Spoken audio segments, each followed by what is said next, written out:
नमस्कार बंधु मैंने यही कार्यक्रम को आपण मानक पुणी थे स्वागत। मीन राशि व्यक्ति विशेष मानक बहुत गुरुत्वपूर्ण अटे। आज यही भिडियो आमे माने जानिबा 2025 मसीह आपण जीवन में केउं सब बड़ परिवर्तन होबाकू जाउची, जा निश्चित भाव में यही 2025 मसीह आपण जीवन में घटिकी ही रहिबो।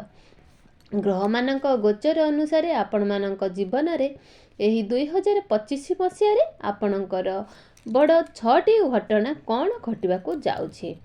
तो आपणकर जदि मीन राशि होता है तेबे भिडियोटी को स्किप न करी शेष पर्यंत निश्चित देखंतु एवं भिडियोटी को लाइक करी चैनलटी को सब्सक्राइब कर दियंतु एवं कमेंट बॉक्स रे भक्ति एवं श्रद्धार सहित जय श्री जगन्नाथ निश्चित लिखंतु। तो बंधु माने आज यही भिडियो रे आपण मानक जो भविष्यवाणी कहवाक जाऊँगी ताहा आपण मानकर स्वास्थ्य, शिक्षा, प्रेम जीवन, वैवाहिक जीवन, भाग्य, कैरियर एवं व्यापार वाणिज्य स्थिति किपरि रहिबो तार आधारित आमे आज आलोचना करिबा। तार पर्सनल हो किंबा आपणकर जहाँ भी हो ता भीतर आमे आज आलोचना करिबा। आपण आमे आज विस्तार रूप में सबू आलोचना करिबा। तेबे बंधु माने आसंतु आरंभ करिबा आज यही कार्यक्रम को, जहाँकि जन्म राशि एवं चंद्र राशि उपर आधारित अटे। अंतिम राशि होची मीन राशि। तो वर्ष 2025 रे आपण मानक जीवन में बड़ बड़ परिवर्तन होबाक जाउची।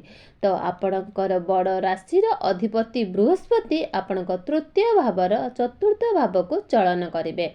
तो यह सहित आपणकर शनि 7.5 द्वितीय चरण मध्य 2025 रे आरंभ हो जिवो। संपूर्ण 30 वर्ष पर शनि आपणकर राशि रे परिवर्तन करिवे। वर्ष आरंभ में आपण प्रथम भाव में विराजमान रहिबे राहु। सर्वप्रथम भविष्यवाणी कौन रही मीन राशि आसतु जानिबा। आपण पंचम भाव में विराजमान अछंती बक्री होई आपण चतुर्थ भाव को ही चलन करेंगे। आपण पंचम भाव में ही चलन करेंगे एवं मंगल पुणी आपण षष्ठ भाव को चलन करेंगे।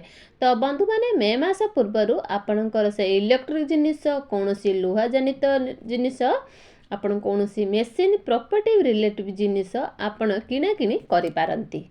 आसंतु जानिबा द्वितीय भविष्यवाणी जोटा भविष्य आपणकर बहुत गुरुत्वपूर्ण अटे। देवगुरु बृहस्पति आपण चतुर्थ भाव को चली आसे जे 15 मे 2025 को बृहस्पति आपण चतुर्थ भाव को ही आसबे। आपण राशिर स्वामी केंद्र को विराजमान हेबे। केंद्र स्थान को आपण बोलू बहुत शुभ बोली माना जाय थाए। चतुर्थ भावटी होता है समस्त प्रकार सुखर भाव। गुरु जितेबाला आपणकर चतुर्थ भाव को आसबे सेतेबेले आपणकर लिवर डाइजेशन स्टोमाक एवं आपणकर मोटापण बढ़ुला जो स्वास्थ्य जनित समस्या थिला से सबु किछि आपणकर सुधार देखा ही पाइबे। एबे आसंतु जानिबा मीन राशि तृतीय भविष्यवाणी। तो यही 2025 मसीह आपण काम कार्य को लेकिन बहुत लंग ट्रावेल करि लंग टूर जाई पारंती। जो माने इंडिया रे रही कि आपण विदेश को यात्रा करने को चाहते से माने विदेश यात्रा को गुरुकर दृष्टि तांको स्वगृह पर पड़ी थाए सेतेबेले आपणक मध्य मैनेजमेंट स्किल बढ़ाइब। यह सहित कम्युनिकेशन काउंसलिंग डॉक्यूमेंटेशन एवं बैंकिंग क्षेत्र में थिबा व्यक्ति मानक पई बहुत शुभ समय रही अछि। सेमानकु ए सब क्षेत्र में बहुत फायदा मिलिबो। एबे आसन जानिबा मीन राशि व्यक्ति विशेष माने चतुर्थ भविष्यवाणी। बंधु माने 23 वर्ष पर शनि आपण राशि को चलन करिवे। वर्ष आरंभ में शनि आपण द्वादश भाव को ही चलन करिवे। 30 मार्च 2025 को शनि आपणकर राशि रे प्रवेश करिवे। जितेबले शनि आपणक राशि को प्रवेश करिवे सेतेबेले आपणक बेसिस ध्यान देवार अछि जे कि आपण ओवर थिंकिंग न करंती। गोटे कथा को लेकिन आपण बहुत किछि भाबी पारंती। शनि जेतेबेले चंद्रमा पर विराजमान थांती तो मनीष ओवर थिंकिंग रही थाए। गोटे कथा को लेकिन बारंबार चिंता करूथाए। ताहा सहित आपणक मन को डाउट आसीबो। छोट छोट कथा को लेकिन नाराज हो जिवे। प्रथम ही आपण को ए सब कथा रे ध्यान देवार अछि एवं एथिपई आपण को अधिक परिश्रम करिवार अछि। तार प्रतिकारक आमे वीडियो शेष रे ही जानिबा। तो शनि जेतेबेले 7.5 रे रही सबुठारु महत्वपूर्ण कथा होची ସେହି ଦ୍ୱିତୀୟ ଚରଣ ଆପଣଙ୍କର ଅଧିକ ସମସ୍ୟା ଜମା ହୋଇଥାଏ। ଏହି ଦ୍ୱିତୀୟ ଚରଣ ହିଁ ଆପଣଙ୍କୁ ବହୁତ ବେଶୀ ଷ୍ଟ୍ରଗଲ୍ କରିବାକୁ ହିଁ ପଡ଼ିଥାଏ। ଏହି 2.5 ବର୍ଷ ଆପଣଙ୍କୁ ପ୍ରତ୍ୟେକ ଜିନିଷରେ ଆପଣଙ୍କୁ ଅବଲମ୍ବନ କରିବାର ଅଛି, ମାନେ ଓଭର ଥିଙ୍କିଂ ବି କରିବାର ଅଛି। ଯେତେବେଳେ ଆପଣଙ୍କୁ କିଛି କହୁଛନ୍ତି ସେତେବେଳେ ଆପଣଙ୍କ ବାଣୀ ଉପରେ ନିୟନ୍ତ୍ରଣ ରଖିବାର ହିଁ ଅଛି। ଆପଣଙ୍କ ପ୍ରେମ ଜୀବନ ହେଉ କିମ୍ବା ବୈବାହିକ ଜୀବନ ହେଉ, ଏସବୁ କଥାରେ ଆପଣଙ୍କୁ ଧ୍ୟାନ ଦେବାର ହିଁ ଅଛି। ଆପଣ ଯେତେ ଜିଦ୍ଦି ସ୍ୱଭାବରେ ରୁହନ୍ତି, ଗୋଟିଏ କଥାକୁ ଧରି ବସନ୍ତି, ସେଥିପ୍ରତି ଆପଣଙ୍କୁ ଆପଣଙ୍କ ନିଜକୁ ଜଗିବାର ଅଛି। ଏହା ସହିତ ଶନି ଯେତେବେଳେ ଆପଣଙ୍କ ପ୍ରଥମ ଭାବକୁ ଆସିବେ ତ ଆପଣଙ୍କୁ ବହୁତ ଡିଷ୍ଟର୍ବାନ୍ସ ବି କରାଇବେ। ଆପଣଙ୍କର ଧାର୍ମିକ ଯାତ୍ରା ମଧ୍ୟ ହେବ। ଏବେ ଆସନ୍ତୁ ଜାଣିବା ମୀନ ରାଶିର ବ୍ୟକ୍ତିବିଶେଷମାନଙ୍କ ପାଇଁ ପଞ୍ଚମ ଭବିଷ୍ୟତବାଣୀ କ'ଣ ଅଛି। 2025 ମସିହାରେ ରାହୁ ଆପଣଙ୍କର ପ୍ରଥମ ଭାବକୁ ହିଁ ଦୂରେଇଯିବେ, ଆପଣଙ୍କ ଦ୍ୱାଦଶ ଭାବରେ ହିଁ ପ୍ରବେଶ କରିବେ, ଯାହାକି 18 ମେ 2025କୁ ରାହୁ ନିଜର ରାଶି ପରିବର୍ତ୍ତନ କରିବେ। ଏବଂ ଶନି ଆପଣଙ୍କର ପ୍ରଥମ ଭାବକୁ ଆସିବେ 30 ମାର୍ଚ୍ଚ 2025କୁ। ରାହୁ ଯେତେବେଳେ ଆପଣଙ୍କ ପ୍ରଥମ ଭାବକୁ ବାହାରି ଯିବେ, ସେ କେତୁ ମଧ୍ୟ ନିଜ ରାଶି ପରିବର୍ତ୍ତନ କରିବେ। କେତୁ ବର୍ତ୍ତମାନ ଆପଣଙ୍କର ସପ୍ତମ ଭାବରେ ବିରାଜମାନ ଅଛନ୍ତି। 18 ମେ 2025କୁ କେତୁ ଆପଣଙ୍କର ସପ୍ତମ ଭାବରୁ ବାହାରି ଆପଣ ଷଷ୍ଠ ଭାବରେ ହିଁ ପ୍ରବେଶ କରିବେ। ତ ଏବେ ଯେଉଁମାନଙ୍କର ବୈବାହିକ ଜୀବନରେ ବହୁତ କିଛି ସମସ୍ୟା ଅଛି, ତ 18 ମେ 2025 ପର୍ଯ୍ୟନ୍ତ ଆପଣଙ୍କର ଏଇଭଳି ସମସ୍ୟା ଲାଗି ରହିବ। ମାତ୍ର 18 ମେ 2025 ପରେ ଆପଣଙ୍କର ବୈବାହିକ ଜୀବନରେ ଏସବୁ କ୍ଷେତ୍ରରେ ସୁଧାର ଦେଖିବାକୁ ହିଁ ପାଇବେ।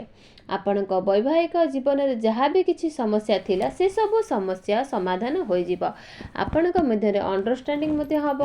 ବହୁତ ଆପଣଙ୍କର ମତାମତ ହିଁ ଭଲ ରହିବ, ଭଲ ପାଇବା ମଧ୍ୟ ବଢ଼ିବ। ଏହା ସହିତ ମୀନ ରାଶିର ବ୍ୟକ୍ତିବିଶେଷମାନେ ଯେଉଁମାନେ ଅତିବାହିତ ଅଛନ୍ତି, ବିବାହିତ କରିନାହାନ୍ତି, ସେମାନେ ରାଶି ପରିବର୍ତ୍ତନ କରିବେ, ସେତେବେଳେ ଆପଣଙ୍କର ବିବାହ ଯୁଗ ମଧ୍ୟ ଖୋଲିଯିବ। ଆପଣଙ୍କର ଯେଉଁମାନଙ୍କର ବିବାହ ଯୁଗ କରିବାର ନାହିଁ, ସେମାନେ ବିବାହ ଯୁଗ ମଧ୍ୟ ହୋଇଯିବ।